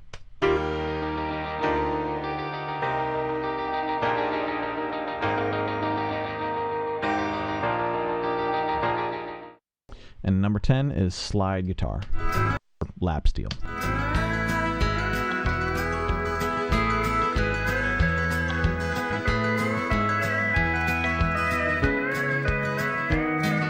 Pretty sure that's lap steel. All right. There's your 10. How did you all do? Did anybody get cello on number 1? Did anybody get flugelhorn on number 3?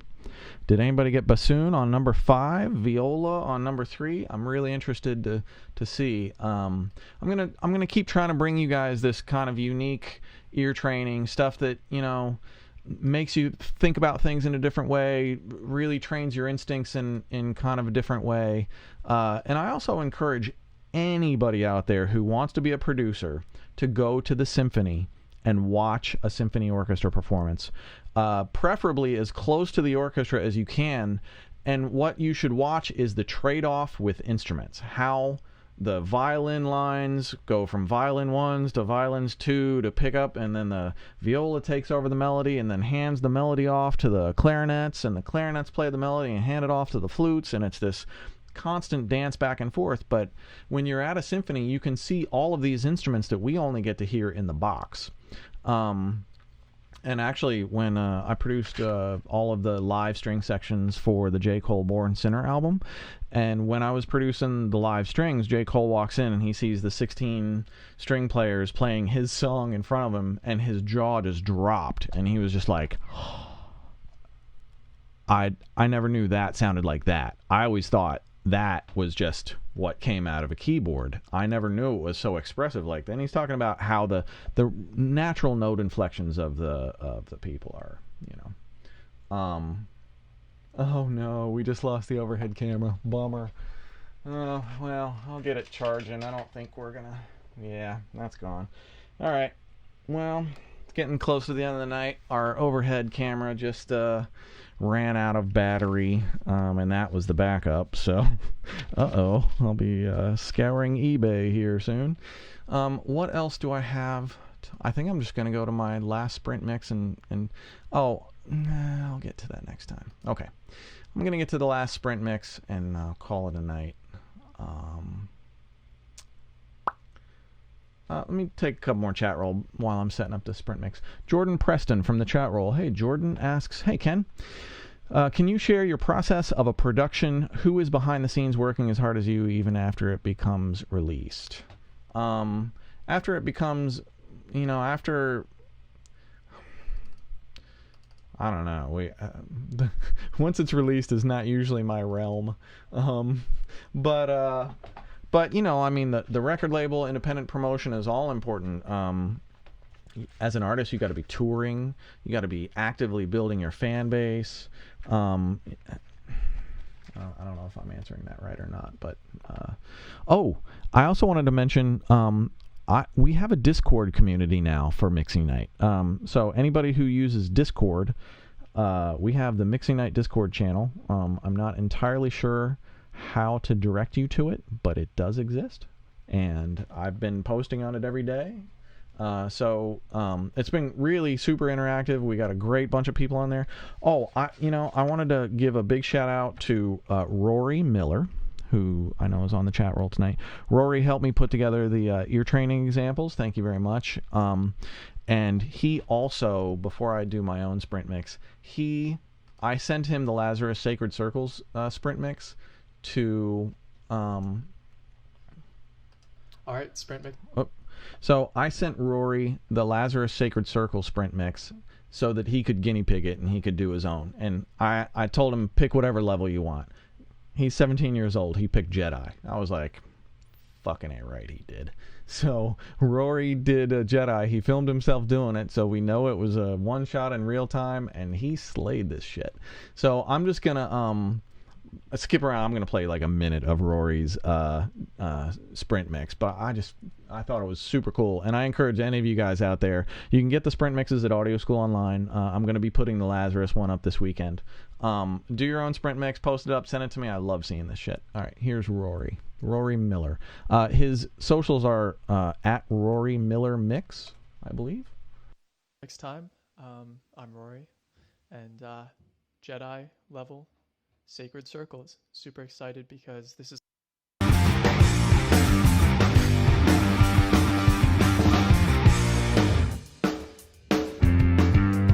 We're a minute in and he's got the drums and bass.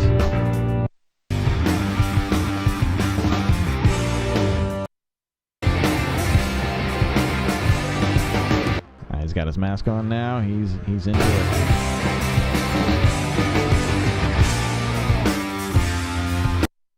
It's already sounding like a record. It's in the DNA, inside your veins, the fruits of life. You cause and chemical lamb. Yourself among the nerds who help. Show me your feet along the path below.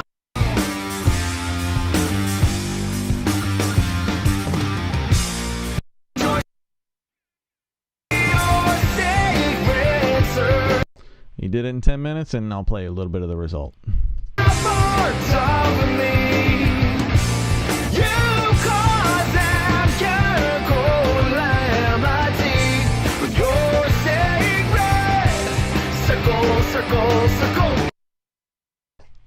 I love that. That's totally awesome. I mean, that's when I created the sprint mixes, that's exactly the kind of shit that I wanted to see. Like, to me, these are like video games. You know, video games help your coordination so much, and I think the sprint mixes help your mixing coordination tremendously. And since they do, and I'm already running late on my broadcast, for anybody who's still hanging on here, thanks for hanging out with me tonight. It's been a ton of fun.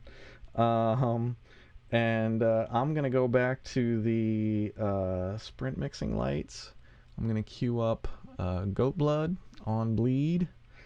I'm gonna ride out the rest of the broadcast. Thank you, S1. Thank you, Dimuro Beats. Thank you, Christine, the producer.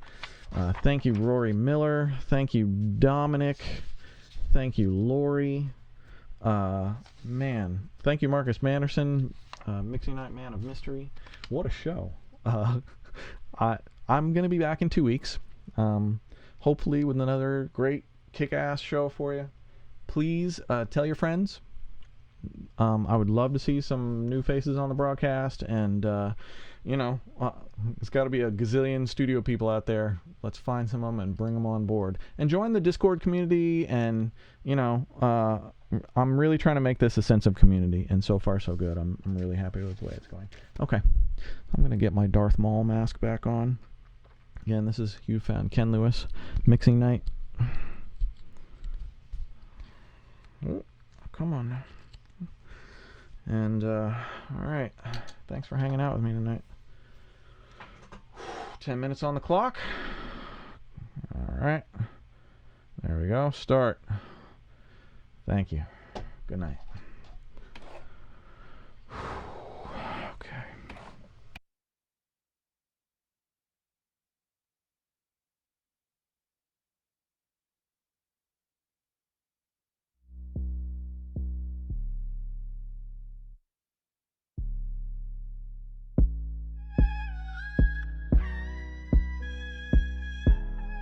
Don't got no filter, go check.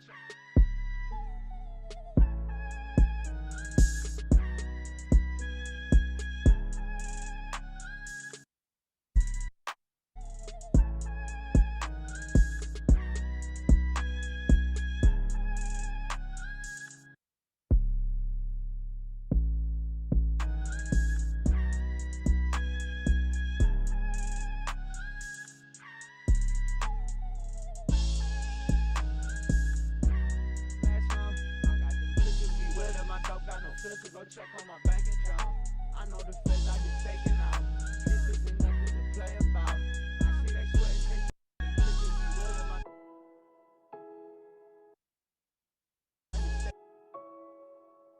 I see they sweat. They think it's the best on me.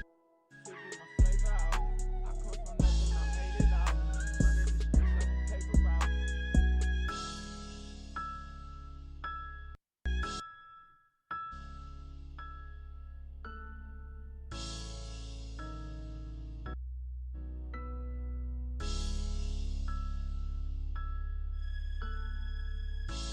All free, I ain't tryna play chess, I just wanna smoke weed, got a gang like ya. Run towards stacks, talk big shit, cause we got it like that. Lost 2 licks, but they came right back. When the game get me good, get the game right back. Can't fold like that, cause the game ain't told like that. We ain't finna go like that. You tryna get what I need, get it straight out them sticks. Been cutting down trees and I've been in VA. Really, all I shoot threes. Get it straight out them sticks. Been cutting down trees and I've been in VA. Really, all I shoot threes. I ain't jumping on shit if nobody say please. And the 40 I sip got a really big beat. I'm moving real slow like I'm sipping Pimp C. The game finna text, but the party all free. I ain't tryna play chess, I just wanna smoke weed. Got a gang like ya, run towards stacks. Talk big shit, cause we got it like that. Lost 2 licks, but they came right back. When the game get me good, get the game right back. Can't fold like that, cause the game ain't told like that. We ain't finna go like that, let it grow right back. You don't run the show like that. Can't be tryna get what I need, get it straight out them sticks. Been cutting down trees and I've been in VA. Really, all I shoot threes. I ain't jumping on shit if nobody say please. And the 40 I sip got a really big beat. I'm moving real slow like I'm sipping Pimp C. The game finna text, but the party all free. I ain't tryna play chess, I just wanna smoke. We got a gang like ya, run towards stacks. Talk big shit, cause we got it like that. Lost 2 licks, but they came right back. When the game get me good, get the game right back. Can't fold like that, cause ain't told like that. We ain't finna go like that, let it grow right back. You don't get what I need, get it straight out them sticks. Been cutting trees and I've been in VA. Really, all I shoot threes. I ain't jumping on shit if nobody say please. And the 40 I sip. Running on E while I live life wrong. 100 on me.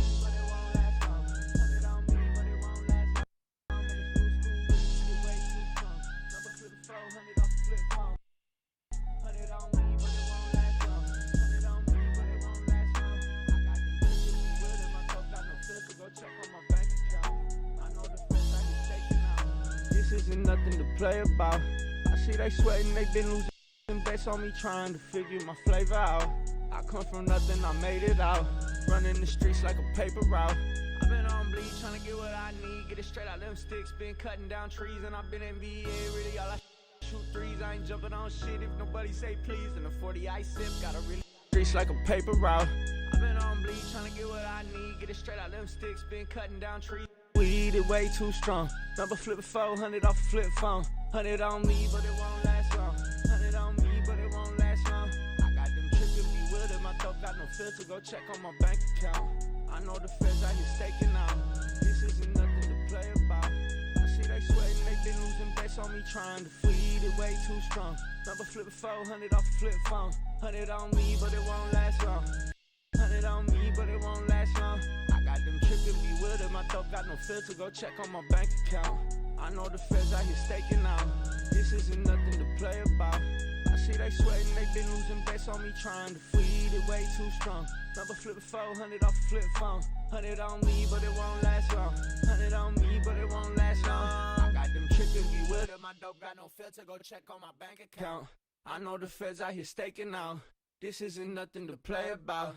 I see they sweating, they been losing bets on me trying to feed it way too strong. Number flipping 400 off a flip phone. 100 on me, but it won't last long. 100 on me, but it won't last long. I got them tripping me with it. My throat got no filter. Go check on my bank account. I know the feds out here staking out. This isn't nothing to play about. I see they sweating, they been losing bets on me trying to feed it way too strong. Number flipping 400 off a flip phone. 100 on me, but it won't last long. 100 on me, but it won't last long. I got them tripping me with it. My throat got no filter. Go check on my bank account. I know the feds out here staking out. This isn't nothing to play about. I see they sweating, they been losing bets on me trying to feed it way too strong. Number flipping 400 off a flip phone. 100 on me, but it won't last long. 100 on me, but it won't last long. I got them tripping me with it. My throat got no filter. Go check on my bank account. I know the feds out here staking out. This isn't nothing to play about. I see they sweating, they been losing bets on me trying to feed it way too strong. Number flipping 400 off a flip phone. 100 on me, but it won't last long. 100 on me, but it won't last long. I got them tripping me with it. My throat got no filter. Go check on my bank account. I know the feds out here staking out. This isn't nothing to play about. I see they sweating, they been losing bets on me trying to feed it way too strong. Number flipping 400 off a flip phone. 100 trying to get what I need, get it straight out them sticks. Been cutting down trees and I've been in VA. Really, all I shoot threes. I ain't jumping on shit.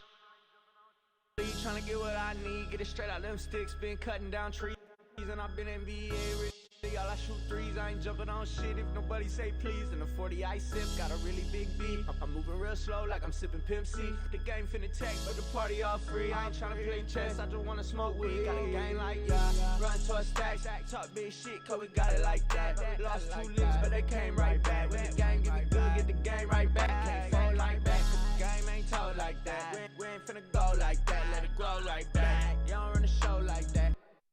Can't do me like a hoe like that. And I'm bleed way too long. Running on E while I live life wrong. 100 on me, but it won't last long. 100 on me, but it won't last long. And this new school weed is way too strong. Double flip 400 off a flip phone. 100 on me, but it won't last long. 100 on me, but it won't last long. I got them tripping me with it. My dog got no filter. Go check on my bank account. I know the feds out here staking out. This isn't nothing to play about. I see they sweating, they been losing bets on me trying to figure my flavor out. I come from nothing, I made it out. Running the streets like a paper route. It's like I can't tell if I'm living in the city of the angels. I mean Hollywood been good to me, but oh well. If I gotta burn the bridges, then it's farewell. Farewell, they don't shoot through the ozone. Size 11 on these motherfucking bozos. A 100 and we in here off of fofos. I've been drinking so that homie please no photos, no photos. Living how we speak it, keep it decent, but we ride though. They be feeling how I'm feeling, but they hide it though. They be thinking that I'm stupid, but I'm with it though. Guru baby, see the wealth, my kaleidoscope. I ain't even tripping on them. Got a vision and I see it clear.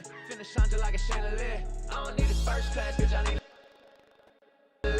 got them shaking, playing stupid, I can see the fear. And I'm bleed way too long. Running on E while I live life wrong. 100 on me. Tryna get what I need. Get it straight out them sticks. Been cutting down trees. And I've been in VA. Really, all I shoot 3. I ain't jumping on shit. Nobody say please. 400 off a flip phone. 100 on me, but it won't last long. 100 on me, but it won't last long. I got them tripping me with it. My dog got no filter. Go check on my bank account. I know the feds out here staking out. This isn't nothing to play about. I see they sweating, they been losing bets on me trying to figure my flavor out. I come from nothing, I made it out. Running the streets like a paper route. Been on bleed, trying to get what I need. Get it straight out them sticks, been cutting down trees. And I've been in VA, really all I shoot 3. I ain't jumping up to go check on my bank account. I know the feds out here staking out. This isn't nothing to play about. I see they sweating, they been losing bets on me trying to figure my flavor out. I come from nothing, I made it out. Running the streets like a paper route. Been on bleed, trying to get what I need to go check on my bank account. I know the feds out here staking out. This is me, but it won't last long. And it's me while I live life wrong. 100 on me, but it won't last long. 100 on me, but it won't last long. And this new school weed is way too strong. Number flip 400 off a flip phone. 100 on me, but it won't last long. 100 on me, but it Whew. That's it. Not my best work, but not my worst. Love the fucking song though. Alright. I'm gonna rock out the rest. Here we go. Mixing night. Ken Lewis, thanks for hanging out. See you in 2 weeks.